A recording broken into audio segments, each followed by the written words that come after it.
أعوذ بالله من الشيطان الرجيم.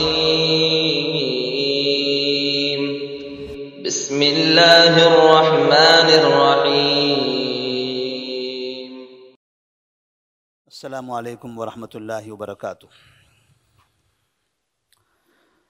بسم اللہ الرحمن الرحیم، الحمد للہ رب العالمین، والصلاة والسلام علی رسولہ الامین وعلی آلہ وصحبہ اجمعین ومن تبعہم بإحسان الی یوم الدین، اما بعد۔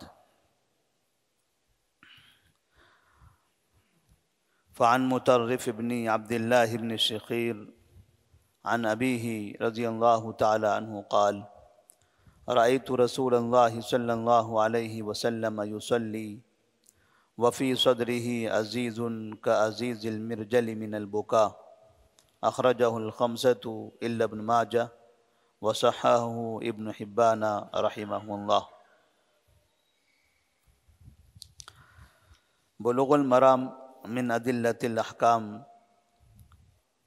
حدیث نمبر 222 میں حافظ ابن حجر رحمہ اللہ نے جو روایت نقل فرمائی ہے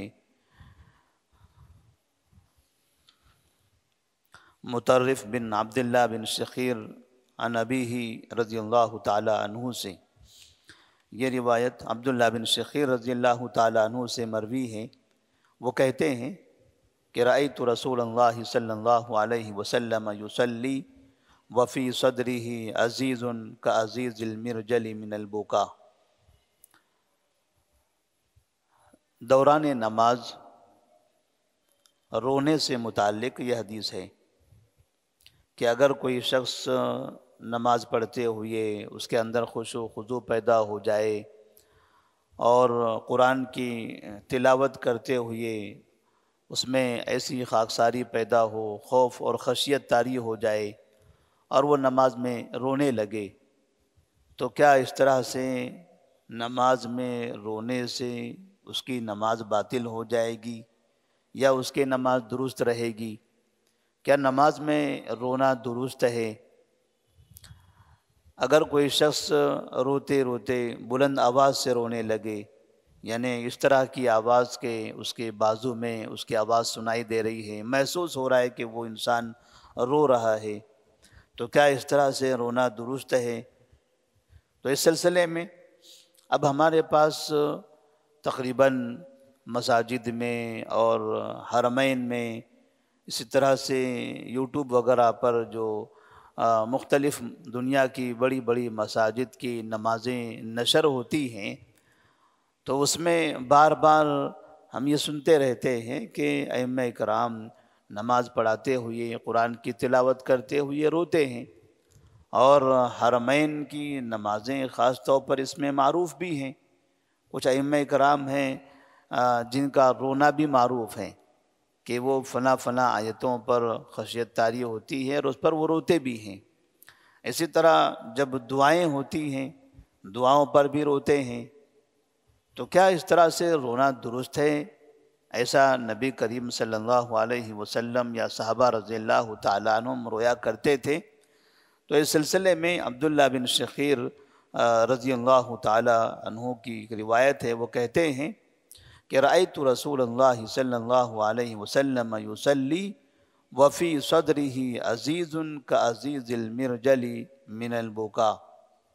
میں نے دیکھا نبی کریم صلی اللہ علیہ وسلم کو نماز پڑھتے ہوئے اس حال میں کہ ان کے سینے سے ایسی آواز آ رہی تھی کہ جس طرح سے ابلتی ہوئی ہانڈی سے آواز آتی ہے۔ جو ہانڈی چولہے پر رکھی ہوئی ہو اور اس میں پانی یا کوئی چیز ہو اور وہ ابل رہی ہو، تو ایسی صورت میں جس طرح کی اس کی آواز آتی ہے، کہتے ہیں کہ میں نبی کریم صلی اللہ علیہ وسلم کو دیکھا کہ آپ صلی اللہ علیہ وسلم نماز میں اس طرح سے رو رہے تھے۔ وہاں ایک مطلب تو یہ ہے کہ آپ کو رونا آ رہا تھا، آپ اس کو روکنا چاہتے تھے، آپ روکنا چاہتے تھے، لیکن وہ آواز رکتی نہیں تھی، رونا آپ کا رکتا نہیں تھا، کہ اس سے ہلکی سی آوازیں آنے لگتی تھی. ایسا محسوس ہوتا تھا جس طرح کے کہ بہت زیادہ تکلیف میں ہیں، بہت درد میں ہیں، اور قرآن کی آیتیں پڑھ کر اللہ تبارک و تعالیٰ کو اور آخرت کو یاد کر کے اس طرح سے آپ کے اندر وہ خشیت طاری ہو جاتی تھی کہ آپ روتے تھے. تو اگر اس طرح قرآن پڑھتے ہوئے، نماز پڑھتے ہوئے، دعائیں کرتے ہوئے انسان کے اوپر خشیت طاری ہو جائے، وہ روئے، تو کوئی حرج نہیں ہے. ایسی صورت میں کوئی حرج نہیں ہے، اس سے نماز باطل نہیں ہوتی. لیکن روتے ہوئے نماز میں کبھی ایسا نہ ہو کہ پھر کوئی انسان کلام کرنے لگے، کیونکہ نماز کی حالت میں کلام کرنا تو درست نہیں ہے. قرآن پڑھتے پڑھتے رو رہے ہیں، قرآن کی تلاوت کر رہے ہیں، یا ایسے ہی تصور میں خیال کرتے کرتے رو رہے ہیں، آخرت کو یاد کرتے کرتے رو رہے ہیں، کوئی حرج نہیں ہے. لیکن اس رونے میں اپنی زبان میں کچھ الفاظ کا استعمال کر لے، کچھ بولنے لگے، تکلیف کا احساس کرنے لگے، تب وہ جائز نہیں ہے. رونا درست ہے، لیکن یہ رونا خشیت سے ہو. اگر یہ رونا بناوٹی ہو، جیسے بعض مرتبہ دیکھا جاتا ہے کہ جب یہ سمجھا جاتا ہے کہ لوگ رونے کی آواز کو پسند کر رہے ہیں، مصلیان ایسے قاری کو، ایسے امام کو اور ایسی تراویح پڑھانے والے کو پسند کرتے ہیں جو روتے ہیں. تو جب انہیں معلوم ہے کہ رونا یہاں پسند ہے، تو پھر وہ امام، وہ قاری یا وہ نماز پڑھانے والے پھر بناوٹی انداز میں رونا شروع کر دیتے ہیں. تو اس طرح سے اگر بناوٹی ہو یہ رونا تو پھر یہ قابل مذمت ہے.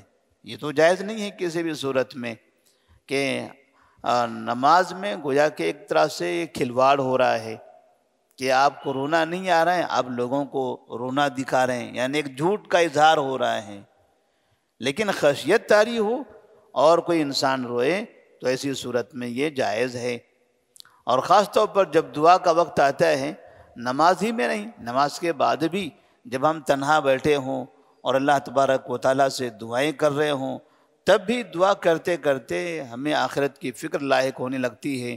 یا پھر ہم اپنے والدین کے لیے، بچوں کے لیے، گھر والوں کے لیے کچھ خاص قسم کی دعائیں کرتے ہیں جو تکلیف میں مبتلا ہیں، تب بھی وہاں آنکھوں سے پانی گرنے لگتا ہے اور رونے لگتے ہیں. تو اس طرح سے یہ رونا اللہ کی خشیت میں تو اللہ تبارک و تعالیٰ کو محبوب ہے. عثمان غنی رضی اللہ تعالیٰ عنہ بھی قبر کو یاد کر کے بہت رویا کرتے تھے.